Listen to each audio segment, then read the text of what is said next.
Hello, my friends. Hope everybody had a lovely weekend out there. It's actually a holiday for the next couple of days here in South Alabama. It is Mardi Gras time, and I haven't been to any of the parades, but just a little fun fact for you. Everybody thinks New Orleans when they think Mardi Gras, when Mardi Gras actually originated in Mobile, Alabama. But today I want to talk about how I choose what I eat on my raw vegan diet. I'm always getting questions here and there, and sometimes I like to just do a video that kind of explains my philosophy, kind of the way that I think about food and kind of I approach this diet, because I think you can take certain things from me, but there's certain things you're not going to be able to take away.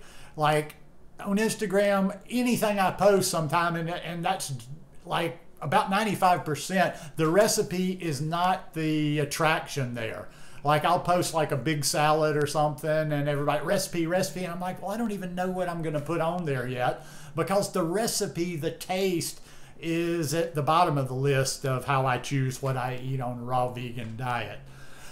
Nutrition is my number one thought when I'm when I'm getting ready to make any meal, when I wake up in the morning, when I'm thinking about the whole day, or when I'm thinking just meal to meal. And when I say that, I don't want it to sound like just this flat, boring, I don't care anything about taste, and I'm trying to tell you that taste isn't important. It's just not the main reason. It's not like, that's not how I choose what I eat. It's not my entertainment. It's not like I'm not making my decisions based on my taste buds. I'm making it based on how it's going to help this machine operate the most efficiently. So it's always about nutrition. I like to get certain things in there. I like to get my greens in. I like to get a lot of greens in during the day. I like to get lots of color and variety in during the day. I'm always trying to think, like, if on the days that I don't eat a salad, how can I get my sprouts in there? Am I going to have a smoothie today? That's why I almost always have to have either most of the time I'll have a big salad during a day, and I'll have a green smoothie during a day. But almost 99% of the time I'll have one or the other, because that's how I get a lot of the different things that I'm talking about here nutritionally. If I don't do a salad for the day, how do I get my sprouts in? Well, I just blend them in with a green smoothie. So that's how I'm thinking, and then the second thing, and then I'll kind of tell you how I put it together. The second thing that I think about after nutrition is calories. I'm one of these people, like, I can just eat and eat and eat and eat on this lifestyle, and I'm not going to gain weight. In fact, it's the opposite for me. If I don't pay attention and I don't make sure I'm keeping my calories up, my weight will go down. So first it's nutrition, but also kind of figuring out how many calories. So as I'm going through the day, there's usually a big meal. Nice cream. Nice cream is usually anywhere from 8 to 10 bananas, probably a little flavoring. Sometimes I use almond butter in there. So that's a big meal. When I have nice cream, we're generally talking anywhere from 800 to 1100 calories in there, anywhere in that range. And that gives me a good chunk of what I need for the day. I'm just kind of roughly in my head shooting for about 3,000 calories, and that knocks out about a third of it right there. Another reason why I have so many of the green smoothies. The green smoothies, like, twofold though, because I can get I can get a lot of calories in my green smoothie, but I can also pack a lot of nutrition in there, because in my green smoothies I'm generally going about the same amount of bananas, usually 8 bananas, anywhere from 8 to 10 bananas. But so my calories are going to be good. That's going to be 1,000+ calorie meal. But I'm packing like tons of kale in there, as much kale as I can get in there. I'm putting hemp seeds in there for my omega-3s. I'm a lot of times blending lentil sprouts in there, because even if I do have my lentil sprouts in a salad, I'm trying to grow and keep enough of them around now to where I can have them all where I can have them 2 servings a day, one in my salad, one in my smoothie. So the smoothie, I'll get both. I'll get a lot of calories and I'll get a lot of nutrition. Oh, and that's where I get my blackstrap molasses, which is kind of like my calcium supplement, where I can just make sure that I'm getting enough calcium in there. I usually put a couple of tablespoons like that in there. So like I say, I go through the day, and like depending on what I eat for breakfast, then I get ready for lunch. I'm like, okay, well, or maybe even I get over later in the day. I've had a busy day and I get towards dinner, and I'm like, okay, you haven't gotten a lot of calories today. So then dinner, or my last meal of the day, whatever time that should be, is focused on calories. Now, it's not saying that I'm just eating anything just to get calories in, but that's when I'm eating something, you know, big. If I haven't already had a green smoothie or some ice cream during the day, that I've definitely got to get that.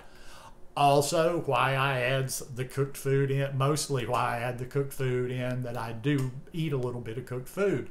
That's when I'll add a couple of sweet potatoes to my salads or whatever. But it's always about that nutrition and about the calories first. You know, keeping a solid weight and also getting in the things that I need, getting all that variety throughout the day. Then the taste comes in.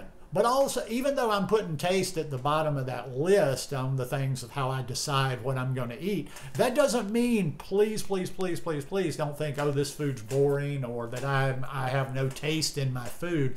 That's just not my thing. It was not my thing back when I ate a standard American diet. It's never been my thing in life. In fact, I've always gotten frustrated with people that are overly focused on food. Like, you eat breakfast and then they're like, well, what are we going to eat for dinner this evening? We better start preparing. And I'm like, no, no, no. I'm very utilitarian when it comes to the food. But there's lots of, like, I have tons of tasty recipes that I use, my own and raw food romances. And that's why I'm always trying to throw resources out there. That's why I always try to direct people to her recipes. And like I say, there's a lot of other people out there. Since recipes are not my main focus, I get what I need from her. Like, I've got, I think I've got 3 books of hers, and that gives me enough recipes right there. But I'm not the recipe guy. There's other people to go to for that part of it out there. But I would kind of at least recommend, I'm not saying do everything like me, or I'm the end all be all, or, you know, I'm an expert on this, but I would say kind of at least give that that frame that I just put out there a thought too when you're going through that. Don't just let your taste buds, don't just let your tongue guide you through every meal. This is when people don't make the best choices, because then you're just like, you're feeding cravings, you're feeding, you're not necessarily just feeding your body. But once again, because somebody will not understand exactly what I'm saying, you can have both. You can have both. It's just that, to me, the taste of things and putting a lot of time and effort into preparing food is just not my thing. I'm just too lazy for that. So I'm a good source for lazy people out there. You know, and also too, and I'm just going to finish with this and kind of keep this a short video today. If you'll work towards getting some of the things that are not optimal for you out of life, out of your diet, the craving type things, then you can then it's easier to make those decisions based on nutrition. Because in the beginning, when you change how you eat, when you come to a vegan diet, and that's why online, I'm in groups that don't even eat raw. I'm always just trying to encourage people to eat first vegan, then whole food, plant-based, and then if they're interested, to go raw. But you've just got to have you've just got to know your priorities. But it takes a while to get there. You know, like I said, in the very beginning, you're not going to necessarily make decisions the same way as you will, say, 2, 3, 4 years in there. Because I can tell, like, in my own journey, I've gotten a lot more utilitarian. It wasn't always like this. I remember in the beginning, I had so many little things I didn't want to get rid of. I remember I used to eat these little yucca chips and whatever in Costa Rica, that probably for about the first 3 months or so, I'd have my green smoothie. I'd have these smoothies at lunch where I was working, and then I would also get a little bag of these yucca chips. They weren't terrible. They were better than potato chips, but they're not something that I would eat now. Or actually, if it would be something that maybe I would eat once in a year, once every couple of years. But priorities. That's always going to be my priority on there. So no different people that you can go to and get inspiration from, get information from, get recipes from, but that's not me. The taste thing's just not my my thing behind this, my whole reason behind this. But anyhow, just my 2 cents worth. Hope you guys enjoyed this video today. If you like it, please give me a thumbs up. Have a beautiful day, and I'll see you here midweek. Peace.